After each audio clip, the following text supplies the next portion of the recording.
Gone are the days where a manager simply just dictates what is to be done and then sets the rank and file to the tasks of the day. I think today, to really connect to the individuals, you need to not only motivate their minds but also connect to their hearts. Welcome to the Schmidt List, the podcast for people dedicated to managing successful projects, developing impactful products, and building engaged teams. And now, here's your host, Kurt Schmidt. Mr. Thad Levine, thank you for joining me on the show today. Thank you very much for spending time with me. So you have obviously, first of all, congratulations on a great season. I think that part of your success that I've heard has been around building great teams. And one thing I've heard you say is trying to find a balance between obviously getting wins and balancing losses, but chemistry is so important. So if you were to give advice to maybe a new and upcoming leader on how to build that chemistry, where do you start? Is it just by the people you hire or you add to your team? Does it start there, or is it something that you can be very deliberate about with the team you currently have? So I don't know that I specifically have the gospel, but I can speak from my personal experience, having joined the Minnesota Twins a little bit over 2 years ago. And the first thing that Derek Falvey and I did when we joined the Twins was we really wanted to assess the talent that was here. So I think there are a lot of ways to build teams. The way we chose was not to necessarily walk in and be bulls in a china shop and throw a grenade in the middle of the room, run out of the room, and see who was left standing.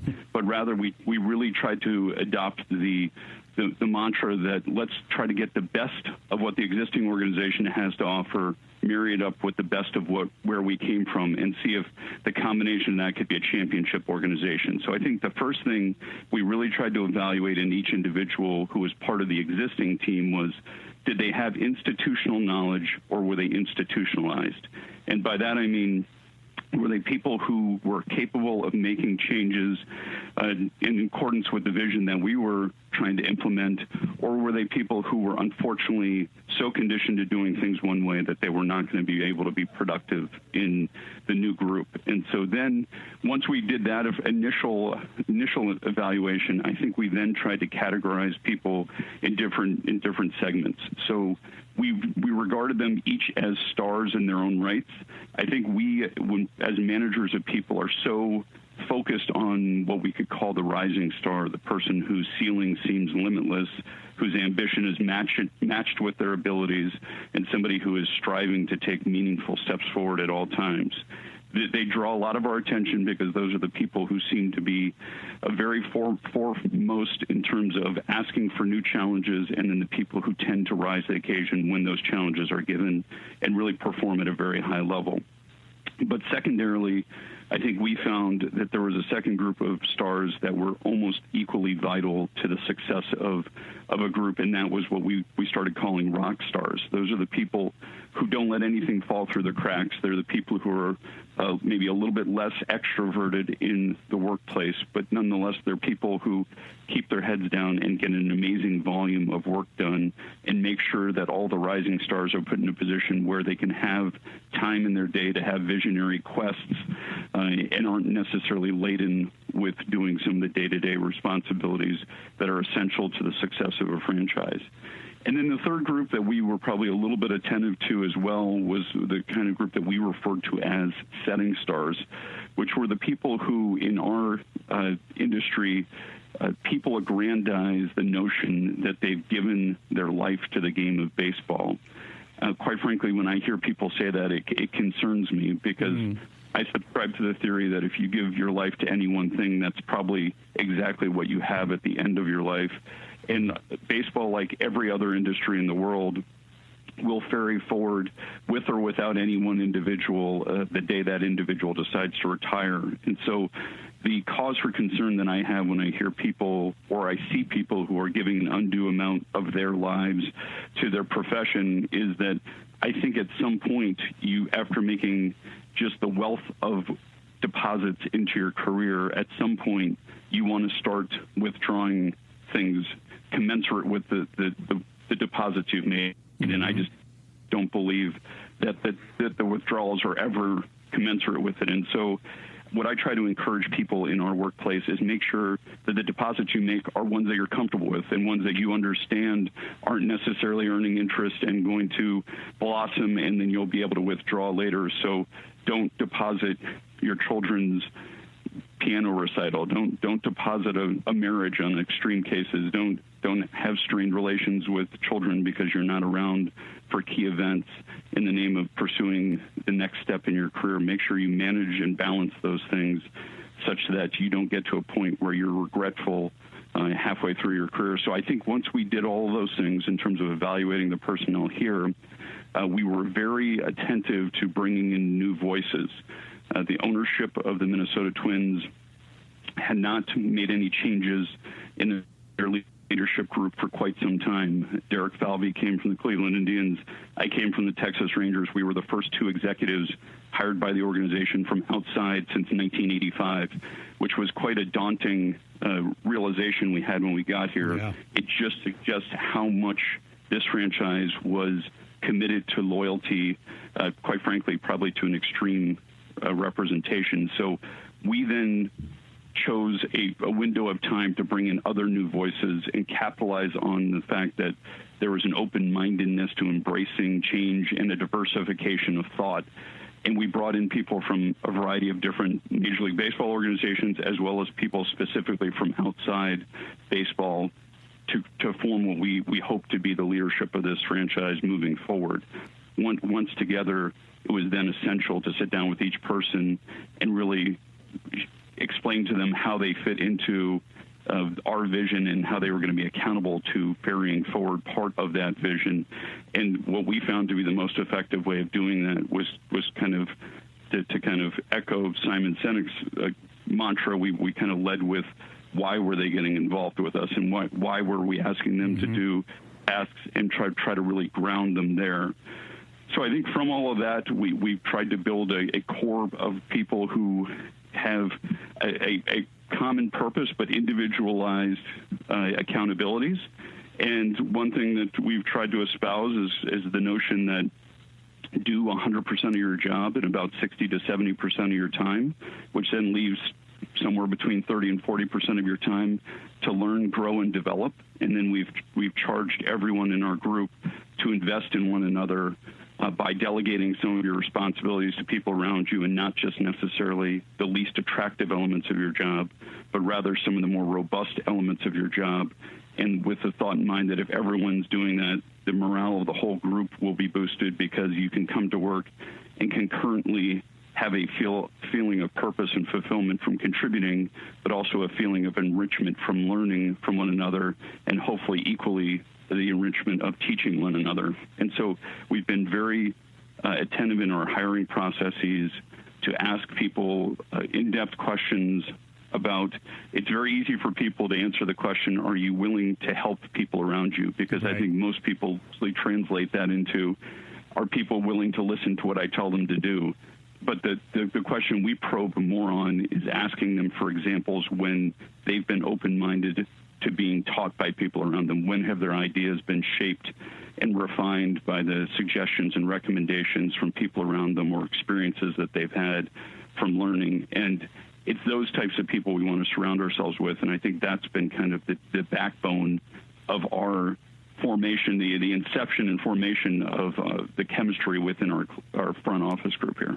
Yeah, I like that you talked about being very intentional about figuring out which groups needed what sort of attention, because I've also heard you talk about, and speaking of Simon Sinek, one subject he loves to talk about is millennials and the youth, and how I've also heard you say that there is a sort of feeling that today's players can be more demanding on leadership than they used to be. And I feel like you see that in the workplace too, where people, I mean, there's hundreds of books out there about millennial management and all of that sort of stuff. But how do you then coach your leaders in your group to be more, to give more to those groups that are expecting more?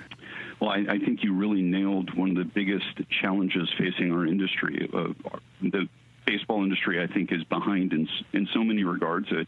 We all need to evolve, but I think one area where we really are behind is in this sense that people in baseball feel that you have to work in baseball to have impact in baseball. And what that's led to is, significant blinders to progress in other industries. And so one thing that we've been trying to infuse in all of our leaders is an embracing of outside sources that can help us grow and develop. And so whether that's reading some of the books that you just referenced of the more esteemed authors in the space, or it's bringing in speakers from outside the industry to come talk to our group, we've really encouraged our people to never stop learning. And we ask the question as we go around the office, what have you learned today? And can you teach me something? And we found that if you continue to repeat those questions, people take them seriously and they're starting to teach people. But to get back to the central point of your question, where this has hit us most prominently, I would say, is the management of our players. As recently as 5 to 10 years ago in Major League Baseball, you could identify the Minnesota Twins way of playing or the New York Yankees way of playing, and it included a dress code. The guys would wear their uniforms a specific way. They would trim their facial hair a specific way, and they would play the game of baseball a very specific way. Embedded in that was a sense of unity and sense of continuity from one organization to the next. What was lost, though, was any sort of individualization. And what we found, as our players are now also millennials, is they're demanding so much more. When you had the one way of playing the game, you were losing out on a lot of talent who didn't fit your exact formula. And it was very restrictive in terms of trying to build a championship organization.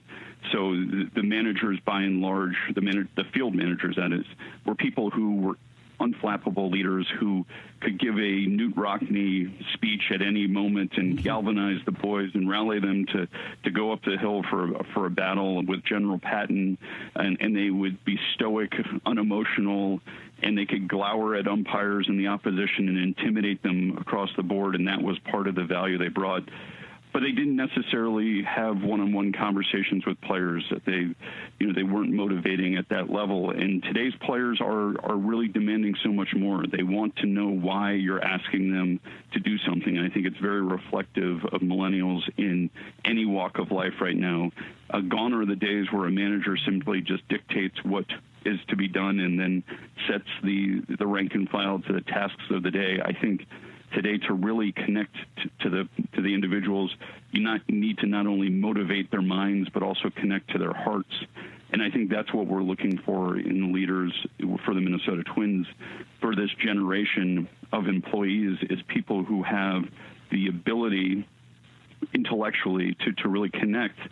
But we're not only just focused on IQ in our leaders, we're also focused on EQ and their ability to motivate by way of touching people's hearts and really motivating them through that concept of tying them together as to why are we doing this. Because I think what we're finding is there's a staccato response from our staff when we ask them to do something, which is why, and then even when you answer the first iteration of that question, oftentimes you are met with a second round of, I still don't understand why.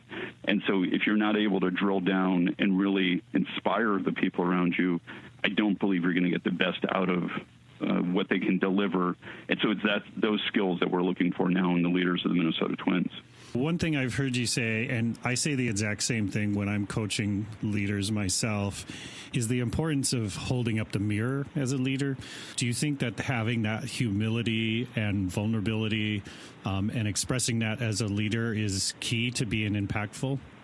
That is the way I choose to lead. I think if I'm not showing a willingness to learn on a daily basis, then I'm falling short. And I think to show a willingness to learn is, by some definition, recognizing that you don't know it all and being vulnerable. I think another way of expressing the same is surrounding yourself with people who are exceptional, dynamic, intelligent, emotionally intelligent leaders who, quite frankly, are capable of taking your job. I think a very easy sign to understand the strength of a leader is the quality of the people they surround them with. If they surround themselves with nobody who's capable of threatening them for their jobs, they probably themselves are a little too focused on their survival skills than necessarily contributing day in and day out.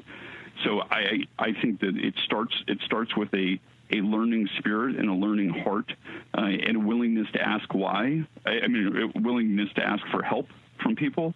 And I think it's imperative that for myself to get out of my office, to walk amongst the people and, quite frankly, engage with them by asking them for help. I think one of the biggest gifts you can give people in a workplace that is one of the most simple gifts is listening to what they have to say with an open heart. And I think you can tell when you're talking to people who are listening to try to form a rebuttal to what you're saying versus just listening to absorb what you're saying with the open mind that they may incorporate your thoughts into their decisions. But I think that the fundamental gift is to listen, and to listen with full open ears. And then, two, if you can do this, I think the best thing is to actually then show people that you care enough about what they're contributing, that you then incorporate it some way, shape, or form into the ultimate decisions you make. Because I think if people feel like they have been empowered to contribute to decisions, then I think they have a much greater vested interest in the outcomes, even if it is just a contribution to the tune of 5% of what is ultimately going to be decided.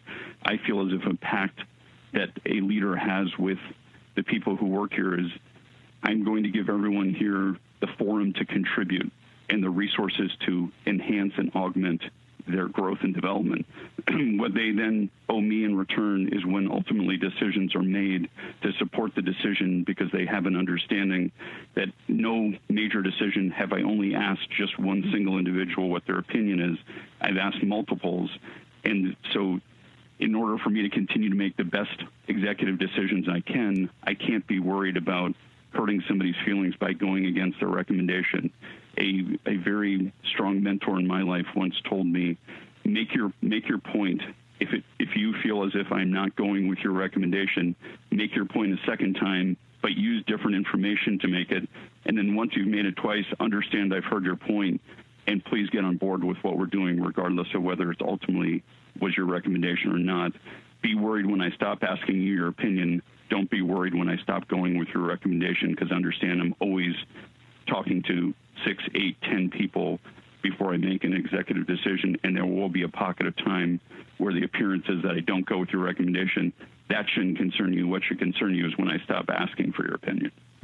Yeah, that's a really good perspective to have, because to your point about, being growing up in myself, I struggled with this when I first became a manager and a leader, is that I thought I needed to have all the answers. I thought that's what my job was. But then as I got older and I realized, no, I just need to have the best questions.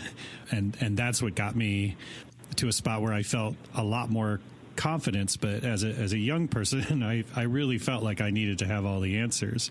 I think that was very reflective in my career. I would use this kind of thread to tie my career together to reflect what you were just referencing. Is that I've worked for 4 professional baseball teams. One as an intern, for the Los Angeles Dodgers, so that wasn't even a full-time employment. But I worked 6 years with the Colorado Rockies, and when I left the Rockies to join the Texas Rangers, I feverishly was trying to keep a lot of paperwork, because my production in the workplace was defined by my tangible outputs. When I went from the Texas Rangers, where I spent 11 years, to the Minnesota Twins, I brought almost nothing, because my production had been transferred to impacting people's lives and relationship building and asking those questions that you just referenced to try to drive better decision making and growth and development of our staff. So it was a very big transition for me in leadership when I realized that my identity was so closely linked to my job description and to the outputs that I was providing to some of the senior leaders with the Colorado Rockies. Then I shifted from, by and large, delegating almost all of those tangible responsibilities to other people in the name of helping them grow and develop when I was with Texas. And then I yielded the floor to me, now spending a lot more time trying to work through interpersonal relations within our scouting and development, which is the R&D departments for Major League Baseball teams, and our front office and our Major League players and Major League coaching staff. And then that was my contribution. I turned from being a tangible output contribution person to something a little bit more ethereal and intangible in terms of contributing to people's lives and trying to, as I started reconciling in my mind, I was trying to lower the hurdle of success for one person every day by 1 inch. And if I did that, then I felt I had a successful day. So I went from somebody who came in and in my daily planner had the 10 things I was going to methodically attack for the day, and I would go north to south on the list, and I wouldn't leave until I finished it, to somebody who had nothing planned for any given day, but knew that I was going to have a chance to impact somebody's life that day that ultimately would lead to them feeling more fulfilled and capable of contributing to the organization's goals. The thing of it was, I didn't know what that opportunity was going to be, but if I kept my eyes open and my ears open, I knew on a daily basis something would present to me, and I would just need to be able to rise to the occasion.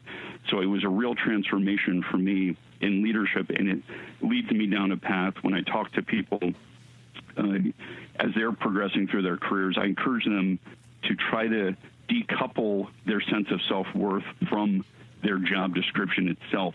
I don't want people to feel as if those two things are intrinsically linked, because I think inextricably linked, because if that's the case, they're going to be very reluctant to delegate any of those responsibilities to people. They're going to covet them as they do covet their sense of self-worth. So you try to give them a greater sense of purpose beyond just the bullet points on their job description, so that they have a little bit of more of an open mind to delegate to people around them, because I do think that in and of itself is a very easy way to buoy morale by continuing to have flow of responsibilities from one person to the next. It really engenders a sense of camaraderie and a teacher and student engagement where people are constantly teaching other people elements of their jobs, and as I referenced earlier, not just the least desirable elements of their jobs, but in some cases some of the more compelling elements of their job. How have you found success in coaching people around this idea of, like, don't just look up, don't give up your job for your career or your job for your legacy that you're going to leave? I think you referenced it earlier. It's the art form of management to me. Certainly not the science, but the art form is asking the right questions of people to try to continue to motivate them and challenge them to grow. I think you're only able to do that if you truly get to know the people you work with. At the end of the day, say what we will, but we end up spending more time with our coworkers than often we do with our spouses. And so I subscribe to the theory of I don't see a real separation between church and state. I want to get to know the people I work with personally, so that I can understand truly what's both motivating them and also at times inhibiting their progress.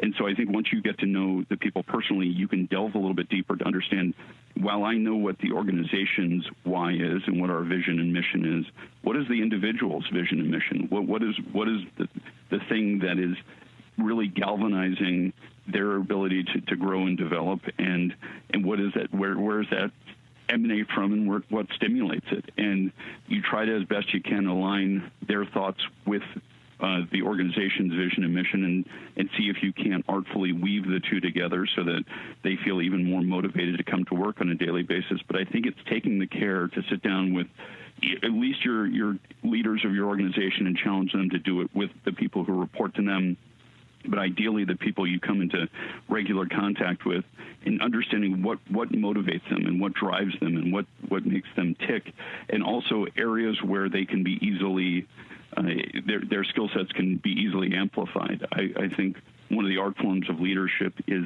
while you're desirous of incorporating everybody's recommendations into your ultimate decisions, some people really only require that you incorporate 2 to 5% of their thought. Other people want to see 40 to 50% of their thoughts incorporated. I think knowing your employees well enough to understand on that continuum who needs the most and who needs the least, but making sure you meet at least the minimum requirements there. And one thing another mentor of mine said is espouse this notion that are people prepared to do the best they can do. There are two kind of ways to get ahead in life in terms of winning a race, in my mind. One is to do everything you can in your power to try to win. Another one is to try to lasso the people who seem to be ahead of you and bring them back down to the pack. I'd much rather try to live my life in a way where every day we can look ourselves in the mirror and say, we were prepared to do the best we could do. And if that was good enough, terrific. If it was not, we understand and we're going to move forward. But it's kind of that concept of challenging the people around you. Do they understand the distinction between achieving goodness or greatness? And are they prepared to take the risks to be great? I think good can come. I believe that good things happen to good people.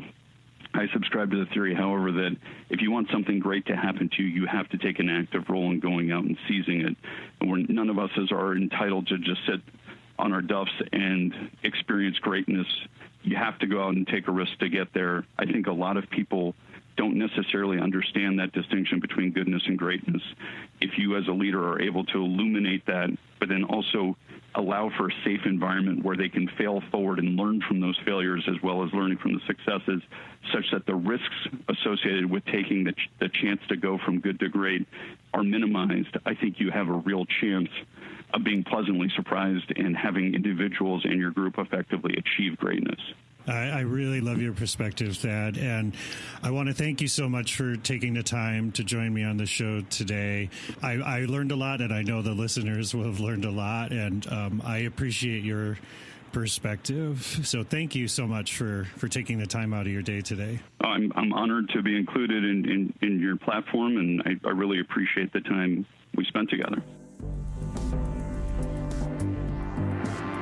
Thank you for listening to The Schmidt List. If you want to learn more about how Foundry accelerates innovation, check out foundrymakes.com. And if you'd like me to speak about establishing a growth mindset at your conference or with your team, drop me a note at kurt@foundrymakes.com. Oh, and the next time you're on the internet, head to iTunes and leave the show a review. If you enjoyed this episode, please share it with a friend, because sharing is caring. I truly appreciate you taking the time to listen to the show, and I hope you have a fantastic week.